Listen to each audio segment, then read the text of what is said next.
Ayan, magandang umaga muli mga ka-farming. So, bumalik tayo dito kay Randy. Kasi may gusto tayong i-discuss dito tungkol dito sa kanyang manukan. So, Randy, magkano yung kailangang ilaang pondo? Halimbawa, ako mag-aalaga ako ng ganyang uri ng ng hayop. Pupunta ako sa business ng ready to lay chicken. So, magkano yung kakailanganin at ilalaang kong pondo para makapagsimula ako ng let's say 100 RTL kasama na yung kulungan at gamit. Isa-isahin siguro natin. Sabihin natin sa kulungan, magkano ang ating kailangan? Ano sir yan eh, alam mo sa building niya malaki din eh. Pag magsisimula sa building. Oo, so kung talagang magbi-business ka ng ganito, mag-i-start ka sa building, sa tingin mo magkano yung mga starting capital? Pag simple lang sir, at medyo yung maliit lang, pang backyard lang, ay di, mga 20k siguro na building. So hindi ganun ka, yung 20k, maliit lang yun, hindi ganun kalaki. Mga ilang square meter itong iyong ito? Hindi ko sir sir yan. Pero yung ganito kalaking setup, sa tingin mo 20,000 lang ang magagastos mo sa ganito? Ano sir yan, bali to dati kulungan ko ng dinugtong ko lang sir. So, ibig sabihin mo dun sa 20,000 kung talagang tipid na tipid, siguro more or less mga 20 to 50,000 yun ang starting capital mo dun sa kulungan o dun sa pinaka-building. Paano naman pagdating dun sa dun sa mga lalagyan katulad nito, yung setup mong yan? Sa tingin mo magkano yung gastos dito lahat? Lahat-lahat yan. Ito sir, package deal sir to para pumatak sila ng 16,000 to eh. So lahat yan ay 16,000. Okay, so kasama na yung mga tubigan, yung mga drinker na yan. So ito, kasama ito sa setup. So ang naglagay nito ay sila. Sir. Okay, so hindi ikaw ang nag-setup, kundi sila nag-set. Magkano Randy ulit yung puhunan mo sa Sir to nasa 16,000 sir yan. So Package din lahat ng mga battery kits na ito. 16,000 lahat-lahat na yan, Randy? Bukod dun sa kulungan, dun sa building niya, yung sa chicken, magkano ang isa? Sir yan, nakuha ko sir ng 430. 430 pesos, sisiw yun. Hindi sir, RTL na siya. mga 16 days na yun. 430. 16 weeks na siya. 16 weeks. So kung ibig sabihin, kung iyong ko-computein yung 100 na 430, magkano yung ginastos mo doon? Sa 100 sir, di 43,000. 43,000. So kung may building ka na 50 mil, tapos 43,000 plus 16,000, medyo malaki-laking kapital pa talaga ito. Mahigit na 100,000 mga farmers. Oo, mahigit na 100,000. Sa pigs, magkano yung nauubos ninyo kada buwan? Sir yan, yung sa isang araw niya sir, 10 kilo sa 100 niya.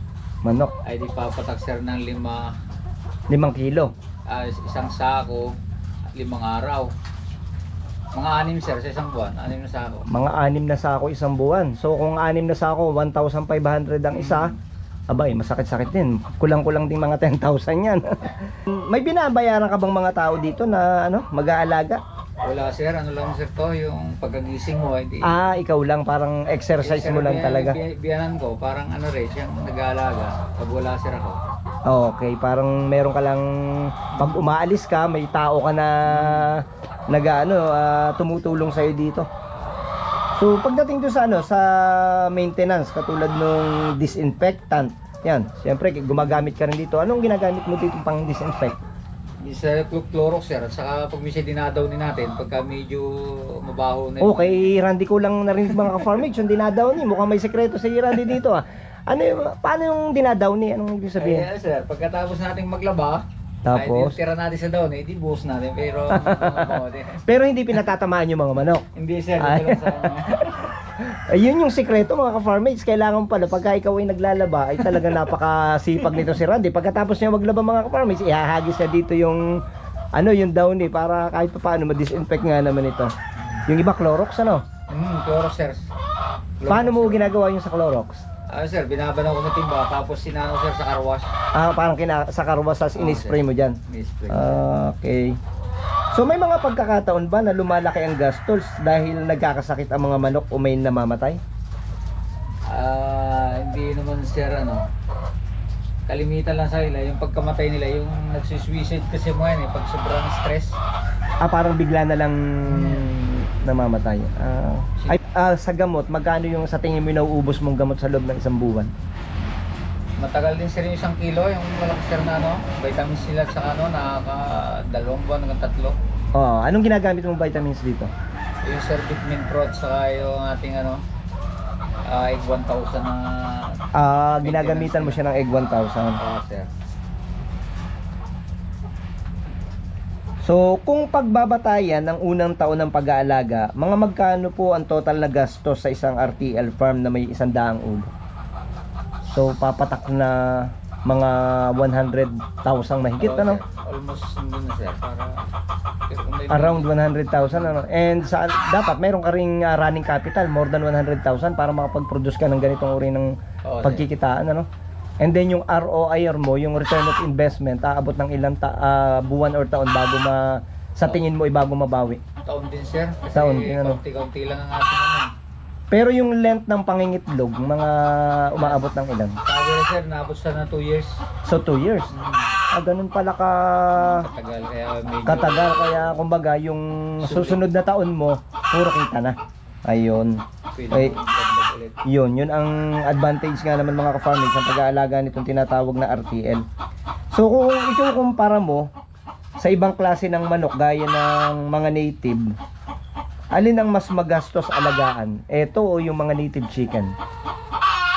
Magastos sir kasi nakain ang Okay. feeds, kasi pag native naman, Hindi gano'ng magastos, pero Pero wala naman siya. yung return naman, yung kita, mas maganda ang kita dito compare sa native chicken, ano? Kasi sa native chicken more on meat lang, ano, yun ang pangbenta lang. Ano naman yung may payo mo sa mga gustong magsimula ng RTL farming para makatipid at maiwasan ang malalaking gastos? pag may sarili na sir ano, yung building na pwede naman na medyo matibay, di Kumbaga pagtiyagaan na lang muna. Kung yun, maganda rin ka farmmates na ano yun, idea ni Randy na kung kayo ay may mga lumang building, halimbawa yung mga habang nagsisimula kayo mayroon kang dating piggery, pwede mong i-convert yun into RTL business. Oo sir. Okay, bukod pa doon Randy, ano pa? Yung mga tips na pwede mo ibigay sa mga magsisimula para sila makatipid. Ano sir, para mag-umpisa lang muna sa maliit para ma-practice mga Okay. So halimbawa gusto nila ng pangmalakihan negosyo, siguro ay magsimula muna sila sa 100 ano Randy, para hindi ganun kalaki ang gastos kung sakaling sila ay mag-fail sa kanilang business, ano. Okay, so dalawa yung ibinigay na tip sa atin Randy.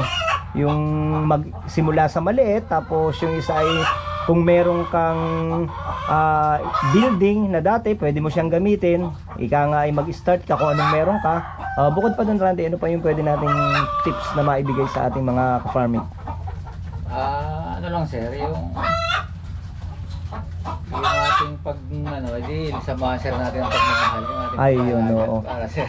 Saka talagang tama yun. Pagka sarili mo, kailangan ibigay mo yung 100% mo Oo, sir. para talagang maaalagaan mo at maging maayos yung iyong negosyo. And sa tulong na rin siyempre ng Panginoong may kapal, ano? The best. Yun yung pagdadasal.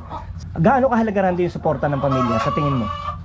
Ano sir yan, kasi hindi mo naman sa trabaho ko, lagi akong wala dahil may bukid, sa pamilya, yung mga sabihan ko, di Oo. lagi natulong. Ayun, at saka talagang pagdating sa negosyo, dapat ay ang pamilya ay supportive, ano? Yung miss ko talagang supportive din, go pa rin ang go. Ayun, oo. Kahit napil tayo na una sa baboy, Oo. isubok naman ang iba. So ibig sabihin dati ikaw ay nagbababoy. Sir, may nahin tayo, ay namatay sa... Oo, nung nagkasakit, ano, nung nagkaroon ng... Nababawi ang Ayun. gastos, Kaya naisipan mo na rin siguro itong business, ano. Try ka ng bago para malay mo dito ka mag-boom, ano. Ayun. So may bala ka bang i-expand itong business mo ng Sir, RTL? kasi nadami sir ang nabili, kulang na. Oo, at saka sa tingin mo na may kikita, ano. Okay naman sir. Kumbaga Kaya nako-compute medyo- mo. Dahil sa likod ko pa ganyan, medyo malaki uli ang... Space, ano. So kung sakasakali, saan ka dito may balak mag-extend? Ito na, extend mo itong likod na ito, ano. Sir. Talagang maganda rin yung uri nga ng business mga ka-farmers itong ganito, kasi una, nasa backyard ka lang, hindi ka naman umaalis, basta tamang pag-aalaga lamang. So ayan, ang ganyan na lang mga ka-farmers ang video na to. Sana ay may natutunan kayo sa aming konting pagkakwentuhan ni Randy. Thank you so much for watching. Ganado sa pangarap, bisig kong bumabanderas. Manok ang sigaw ng buhay, sa takbo't yapak umaarangkada. Alaga, puso, tibay, gabay sa bundok ng lakbay.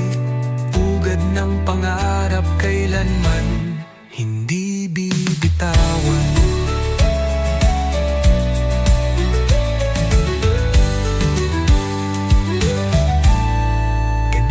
Sa pangarap, bisig kong bumabanderas. Manok ang sigaw ng buhay, sa takbo't yapak umaarangkada. Alaga, puso, tibay, gabay sa bundok ng lakbay. Pugad ng pangarap, kailanman hindi bibitawan.